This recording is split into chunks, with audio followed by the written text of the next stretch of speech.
Bismillahirrahmanirrahim. Assalamualaikum warahmatullahi wabarakatuh. Bertemu kembali bersama Ibu Mia Nurmelati dalam mata pelajaran Prakarya dan Kewirausahaan SMA kelas 10. Bagaimana kabar kalian hari ini? Semoga kalian selalu dalam keadaan sehat dan tetap semangat untuk belajar. Pada kesempatan kali ini, Ibu akan menjelaskan materi tentang kerajinan dengan judul Inspirasi Budaya Non-Benda atau Kerajinan Non-Benda.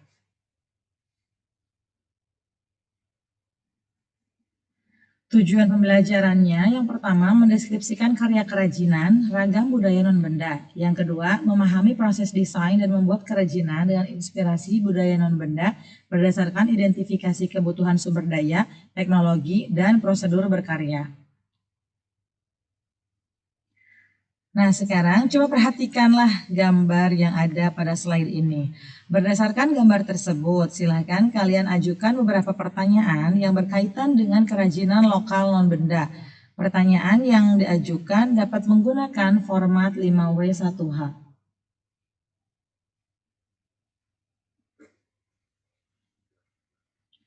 Yang pertama yaitu sub A, Nusantara sebagai sumber gagasan. Banyak sekali kerajinan yang diciptakan hanya berfungsi sebagai hiasan. Kerajinan jenis ini memiliki keunggulan berupa tampilan struktur dan bentuknya yang indah serta dikerjakan dengan ketelitian, ketekunan, dan keuletan.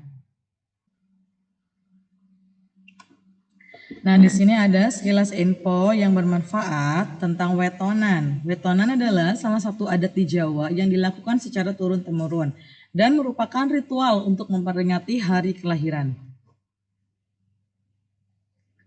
Salah satu karya kerajinan yang memiliki fungsi hias adalah seni pahat. Keberadaannya telah mencapai kualitas keindahan yang tinggi, adiluhung, dan monumental, seperti yang terlihat pada contoh di gambar.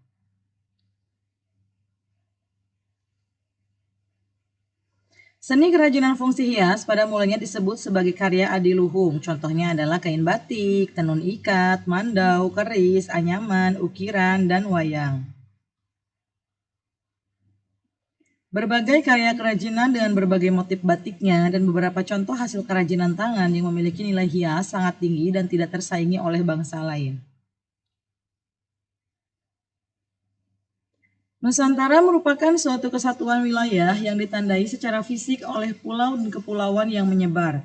Nusantara menjadi wilayah tempat lalu lintasnya berbagai kepentingan seperti politik, ekonomi, ideologi, dan agama. Implementasi dan implikasi Nusantara dalam wacana dan realita kebudayaan nasional, diantaranya kebudayaan lokal baik yang bersumber dari benda maupun non-benda, seperti terlihat pada gambar, yaitu upacara adat di Bali.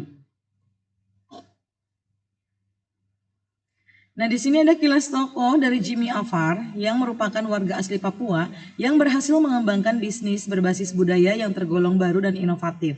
Bermula dari kecintaannya terhadap kearifan lokal berupa motif-motif khas suku pedalaman Papua yang banyak digoreskan di atas batu, kayu, dan kulit.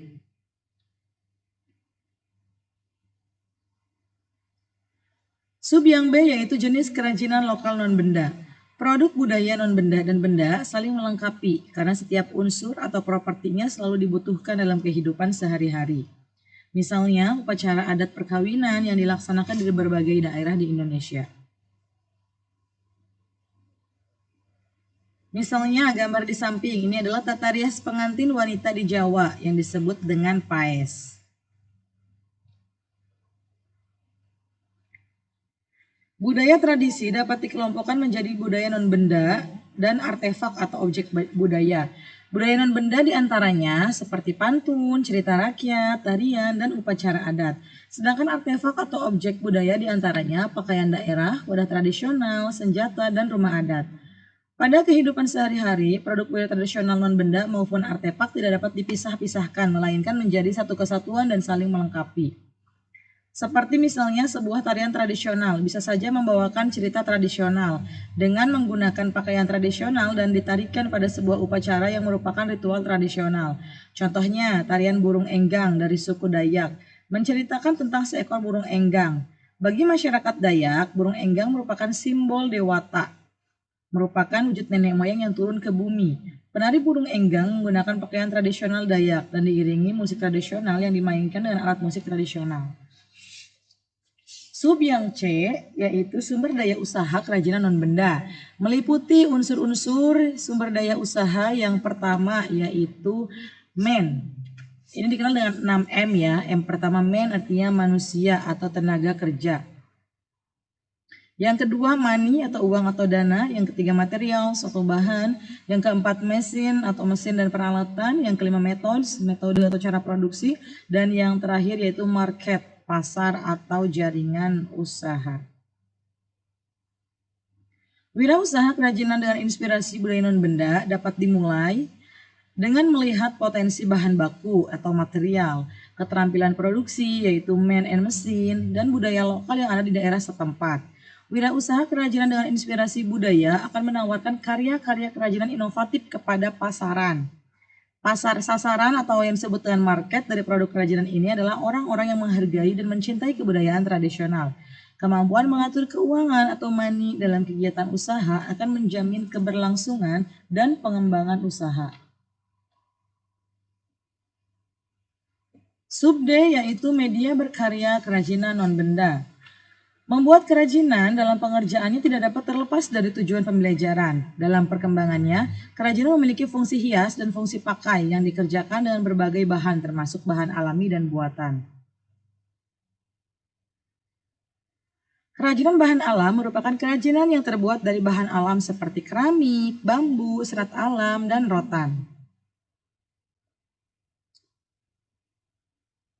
Kerajinan dari bahan buatan merupakan kerajinan yang terbuat dari plastik, gips, sabun, dan lilin. Kerajinan memiliki fungsi kecil yang sangat variatif.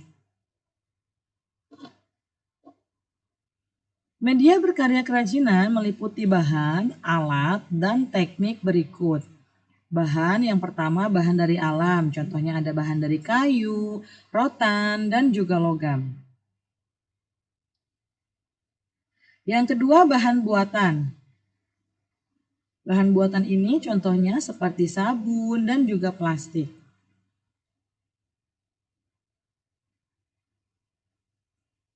Setelah bahan di sini ada alat. Alat yang dibutuhkan biasanya kita perlukan yaitu adalah gergaji dan juga pahat serta meteran.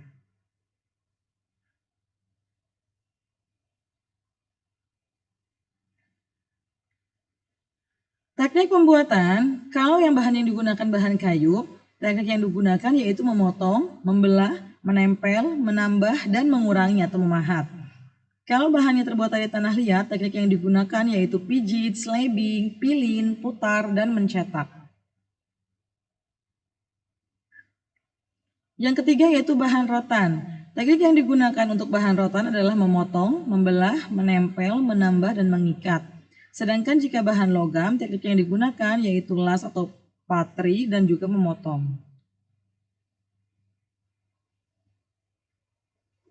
Mungkin itu saja materi yang bisa Ibu sampaikan. Untuk lebih memahami terkait tentang kerajinan non-benda ini, silakan kalian kerjakan tugasnya secara berkelompok tentang identifikasi ragam material dan teknik produksi di lingkungan sekitar.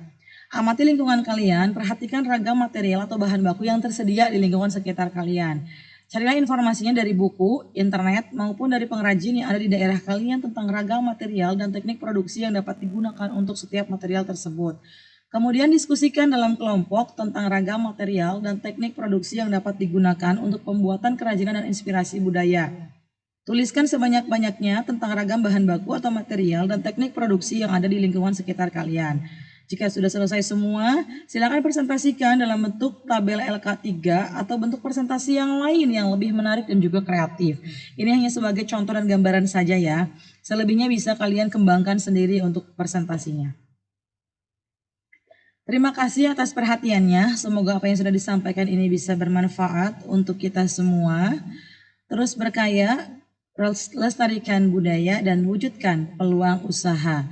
Terima kasih atas perhatiannya. Ibu akhiri wabillahi taufiq wal hidayah. Wassalamualaikum warahmatullahi wabarakatuh.